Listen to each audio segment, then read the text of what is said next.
Vamos começar então aqui a apresentação do projeto. Aqui a gente criou uma struct com o ano em que o aluno está matriculado, o nome do aluno, a disciplina e a média final desse aluno.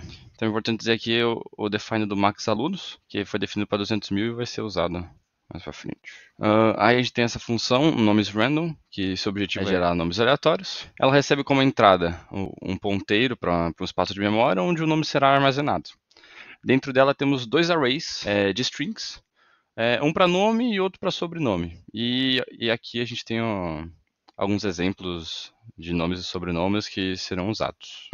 Para gerar o nome aleatório é calculado a quantidade de elementos de cada array. Com a função rand é gerado um inteiro pseudo-aleatório e com o operador módulo é obtido um índice aleatório. No caso, esses índices são o i e o k. No final, a string é formatado, combinando o nome, que vai ter o índice i, e o sobrenome, que vai ter o índice k. E no final aqui ele retorna o nome que foi gerado pelo name.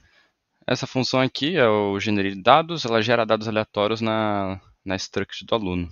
Essa função ela recebe um array chamado aluno e o n, que é o número de alunos. É criada uma variável para as matérias e uma para calcular o total de matérias. Aí com for, geramos uma média nota, um ano e uma disciplina com rand e chamamos também a função nomes random, para gerar nomes aleatórios, que foi apresentado antes. No final teremos o array preenchido certinho.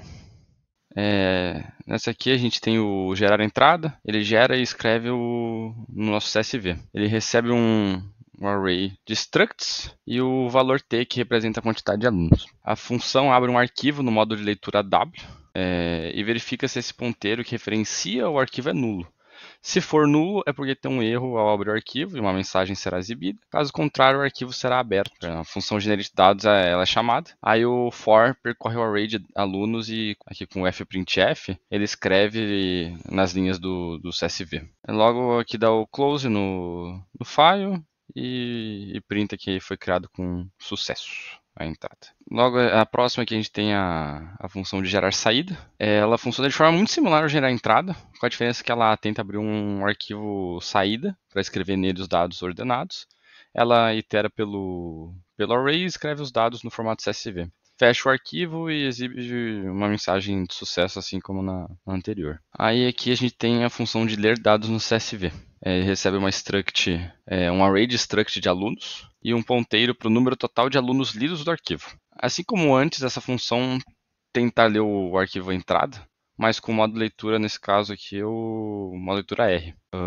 Aqui. Se o arquivo não abrir, exibe um erro e retorna -1. Se abrir, o valor apontado por t será zerado.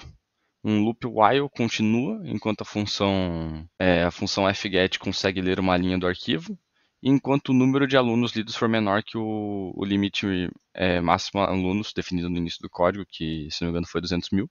E dentro do loop, declaramos um ponteiro data e um array de ponteiros data file, para armazenar os diferentes campos da linha. Também inicializamos um contador count, e vamos aqui para a função strtalk, perdão, tá aqui, eu pulei um pouquinho. A strtalk é usada para dividir a linha em partes, usando a vírgula como delimitador. Na primeira chamada passamos a linha line e o delimitador nas chamadas subsequentes. Dentro do segundo while, passamos null, para que o strtalk continue a dividir a mesma string do ponto onde parou.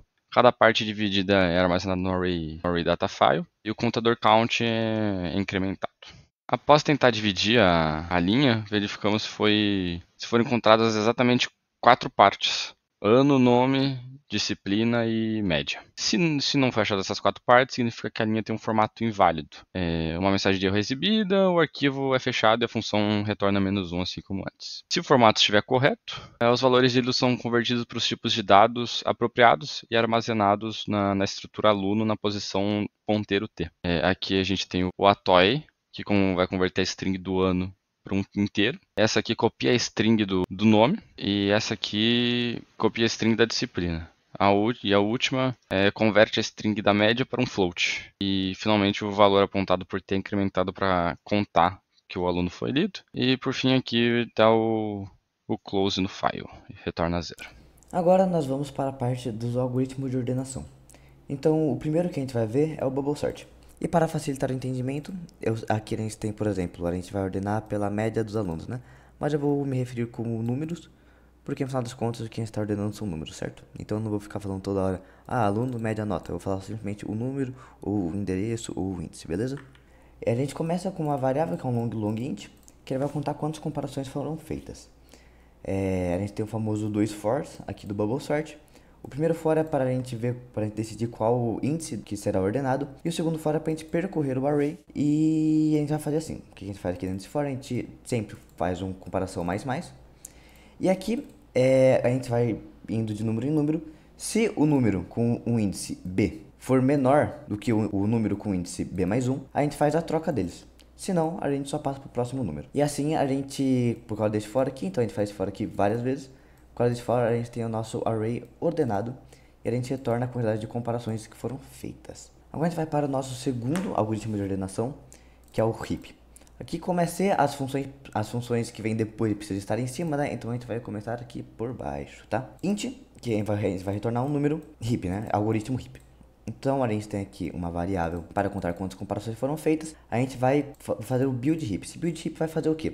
A gente tem o nosso array de números, a gente vai colocar esses números em uma árvore. Então o array com índice 0 vai ser a raiz, o número com índice 1 e 2 vão ser os dois filhos do número com índice 0, os números com índice 3 e 4 vão ser os filhos do índice 1 e assim por diante. Acho que ficou um pouquinho confuso o que eu fiz, mas simplesmente a gente vai construir aqui a nossa árvore, certo? Com essa função aqui. E a gente vai descer o nosso heap, com a função desheap, né? O que o stack faz? O desheap está aqui. A gente compara em cada galho, a gente compara se o filho esquerdo ou o filho direito é maior do que o pai. Se sim, a gente troca. Com isso a gente garante que o elemento pai vai ser o maior elemento entre o pai e os filhos. E depois de realizar todas essas trocas, a gente vai chamar o desheap de novo para os outros galhos. Com isso, a gente garante que o número raiz, o número mais em cima da nossa árvore, vai ser o maior número daquele array que a gente está verificando. E com isso a gente pode declarar esse número como ordenado. E depois disso, com esse for, a gente faz esse processo para todos os outros números e a gente ordena dos maior para o menor número, ou seja, a gente ordena o nosso vetor de trás para frente, usando árvore. Agora a gente vai para o nosso menu. Nosso menu é bem simples também. Ele retorna um booleano, nós já vamos ver o porquê ele retorna booleano. Só para garantir, a gente importou aqui o stdbool, beleza? Então aqui o menu principal, a gente dá o print no nosso menu, organizando o histórico de notas, opção 1, gerar arquivo no formato CSV, ordenar por bubble sort, ordenar por outro algoritmo, que como a gente já viu foi o heap sort, o nosso escolhido, o 0, que é o visualizar arquivo, que na verdade é o saída, né, a gente sai, e um print, escolha a opção, a gente lê a opção que o usuário deseja, e a gente entra num switch case. Caso o usuário escolha o switch case 1, ele digita a quantidade de alunos, que essa quantidade de alunos será gerada, e a gente vai ter a quantidade de alunos no nosso CSV, né. No caso 2, ele vai ordenar esse CSV aqui pelo bubble sort, como tá aqui, né? Opção 2, ordenar pro bubble sort, a gente ordena esse CSV pro bubble sort. Primeiramente, né, caso tenha algum erro, ele vai dar a mensagem de erro. Depois ele vai usar o clock para calcular o tempo de ordenação aqui do bubble sort. Então ele ordena pro bubble sort, ele finaliza o clock e printa as informações, né? Então ele printa o algoritmo utilizado do bubble sort, o tamanho da entrada, que é o mesmo tamanho que o usuário digitou aqui em cima, no case 1, o tempo de execução, que é o calculado pelo clock, e as comparações feitas. Por isso que aqui no bubble sort ele retorna a número de comparações. É isso. O caso 3 é a mesma coisa do caso 2, só que em vez dele usar, aqui no caso 2 a gente usou o ordenar para o bubble sort, aqui no caso 3 a gente usou o algoritmo heap, né? O heap sort. O resto é a mesma coisa. O caso 0 é o caso onde a gente quer sair, né? Então ele vai dar um return false. A gente já vai ver o porquê que é o return false. E a opção default, ou seja, caso o usuário não digite nenhuma das opções antes ditas, que seria 1, 2, 3 e 0, ele vai imprimir a opção inválida, vai sair do switch case, né? E ele vai dar aqui o return true, né? Ou seja, sempre que o usuário digitar qualquer coisa que não seja 0, ele vai dar return true. Se o usuário digita 0, ele retorna false.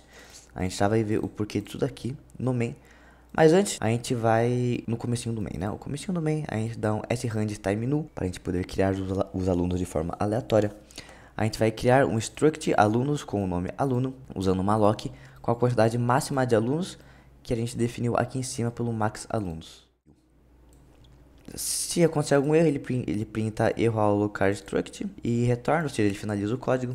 Quantidade de alunos zero, só inicializando aqui a função. E aqui assim a gente chega na parte do nosso menu, né? Então, while menu projeto, ele vai receber o nosso aluno e a ponteiro para a quantidade de alunos. Agora sim a gente vai entender o porquê dos nossos returns, né? Então, cada return true, vamos aqui pelo true, né? Então, quando o usuário digita qualquer coisa menos zero, ele retorna true.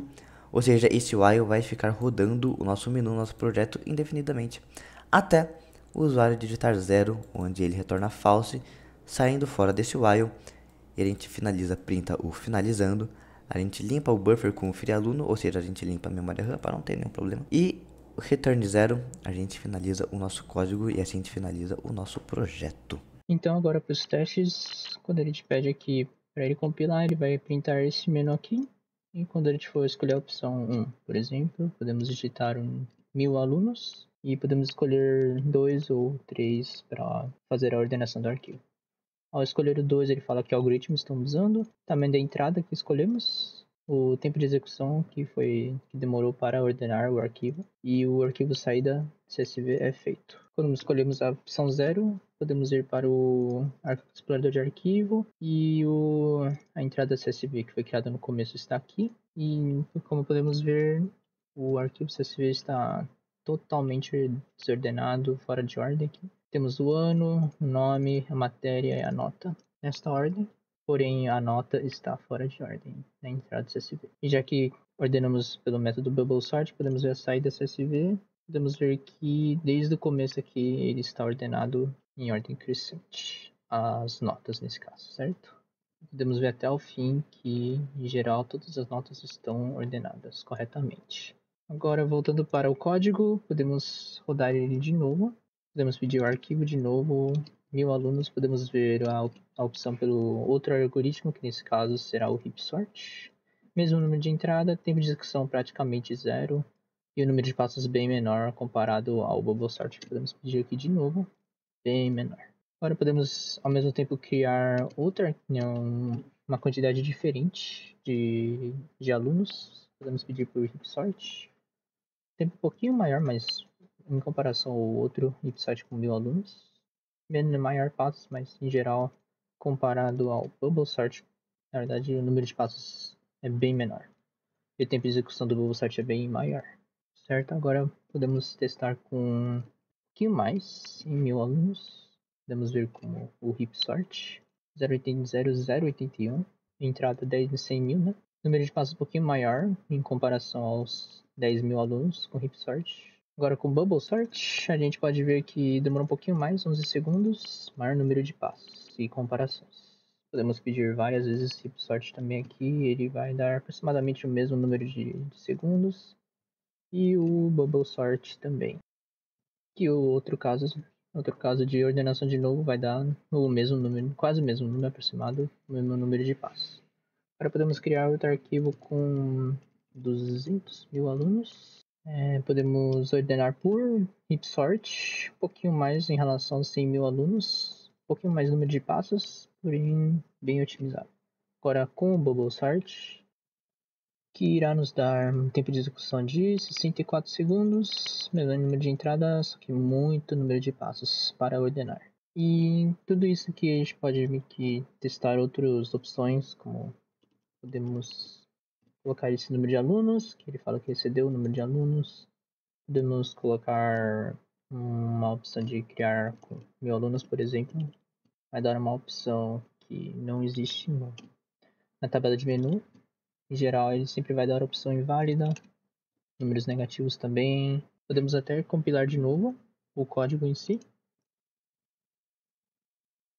e pedir para ordenar por heap sort, outro algoritmo. Em geral, ele fala que não tem arquivo gerado, porque ele ainda não gerou arquivo de entrada para ordenar. E qualquer outro tipo de opção, em geral, ele não irá funcionar até você colocar um dos números apresentados aqui nesse menu.